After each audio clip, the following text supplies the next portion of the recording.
विवेक, जैसा आप लगातार बता रहे हैं, सबसे बड़ा सवाल यहाँ पर लगातार यही उठता है कि आखिरकार ये नफरती कहाँ से आए हैं। लेकिन इस समय वीएचपी के प्रवक्ता विनोद बंसल जी भी हमारे साथ में जुड़ चुके हैं, सीधे उनका रुख कर लेते हैं। विनोद जी, ये तस्वीरें हम देख रहे हैं, वीएचपी, बजरंग दल, तमाम हिंदू संगठन आज एकत्रित होकर औरंगजेब की कब्र को लेकर मांग कर रहे थे कि कब्र नहीं होनी चाहिए।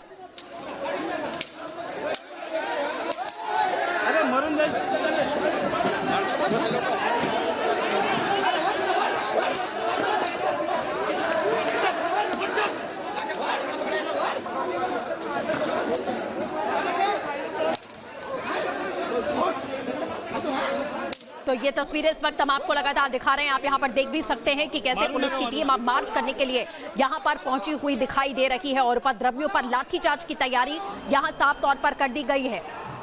और विनोद बंसल जी इस समय हमारे साथ लगातार जुड़े हुए हैं, हम उनसे यहाँ पर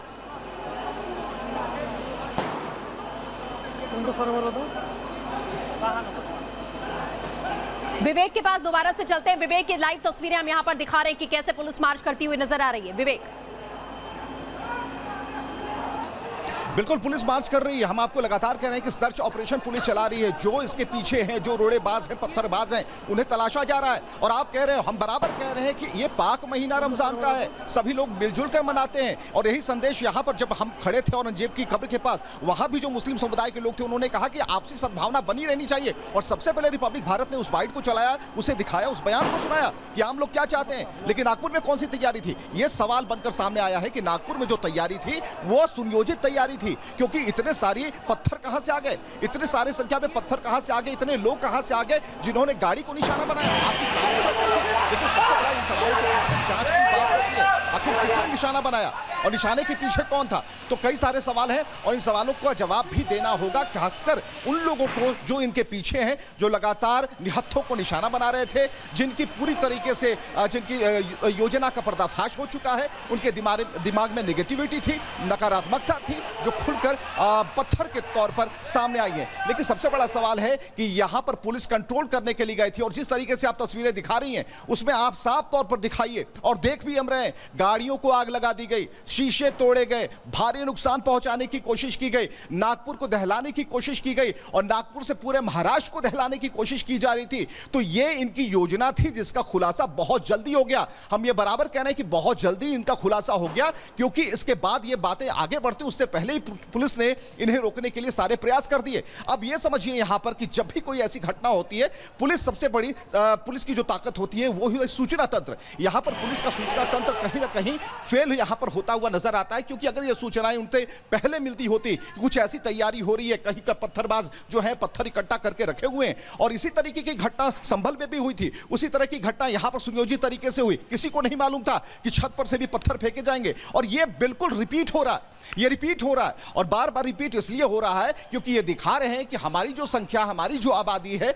वो इसे बर्दाश्त तो नहीं करेगी। लेकिन सबसे बड़ा सवाल यह है कि जब हम यहां पर छत्रपति संभाजी महाराज की नगरी में थे, यहां भी निवेदन पत्र डीसी को सौंपा गया था, निवेदन पत्र डीसी को सौंपा गया और यह बताया गया था कि हमारी मंशा यह है, हमने पहला चरण रखा था और विरोध का अगला चरण यह हो सकता है। तो क्या ऐसे विरोध की कल्पना नहीं की जा सकती थी सामने से? लेकिन ऐसा नहीं हुआ। वहां पर पढ़ने लिखने से कोई मतलब नहीं, शब्द ज्ञान से कोई मतलब नहीं, निवेदन पत्रों से मतलब नहीं और किसी तरह की कोई पत्र लेखी लिखनी से मतलब नहीं। वहां तो पत्थर की भाषा चलती है और जो पत्थर की भाषा चलती है वो साफ तौर पर यहां झलकी।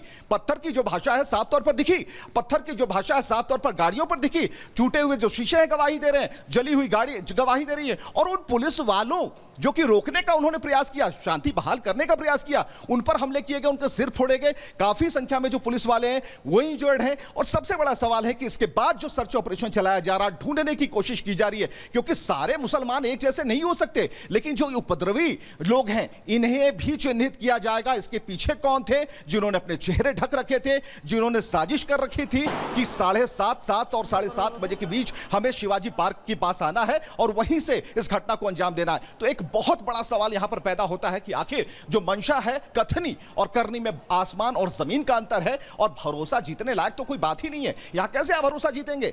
यहां कैसे भरोसा जीतेंगे? आपका पाक महीना चल रहा है, रमजान चल रहा है और उम्मीद यही है कि आप जब रमजान होंगे अपने परिवार वालों के साथ होंगे, इफ्तार होगी और उसके बाद आप अगले सुबह का इंतजार करेंगे, शहरी का इंतजार करेंगे। लेकिन यहां पर तो उल्टा हो गया। यहां पर तो आपने पत्थर चलाने शुरू कर दिए। लेकिन गंभीर है पुलिस, हम आपको लगातार बता रहे हैं। अपील जरूर देवेंद्र फडणवीस ने कर दी है, शांति व्यवस्था की अपील की है। उन्होंने कहा कि सोशल मीडिया पर आप भ्रामक जो खबरें हैं उस पर ध्यान न दें, सब कुछ कहा गया। उन्होंने कहा कि अफवाहों पर ध्यान न दें। लेकिन इतना जरूर है कि पुलिस काम कर रही है, अंडर करंट काम हो रहा है। और सबसे बड़ा सवाल यह है कि क्या ऐसी मंशा लेकर के सद्भावना की अपील, एक तरफ राम बगल में छुरी वाली बात नहीं हो सकती इस देश में। इस देश में या तो आर होगा या पार होगा। मिल्लत से रहिएगा, सब ठीक होगा। लेकिन अगर मिल्लत से नहीं रहिएगा तो पुलिस वाले अभी अपना काम करेंगे, दुरुस्त भी करेंगे। लेकिन सबसे बड़ा सवाल है कि आपसी भाईचारे का क्या होगा। तो आपसी भाईचारे को लेकर हिंदू समाज अभी भी अपने कदम और हाथ बढ़ाने को आतुर है। हां, आक्रांता की जहां तक बात हो रही है तो क्या कोई भगवान थे क्या?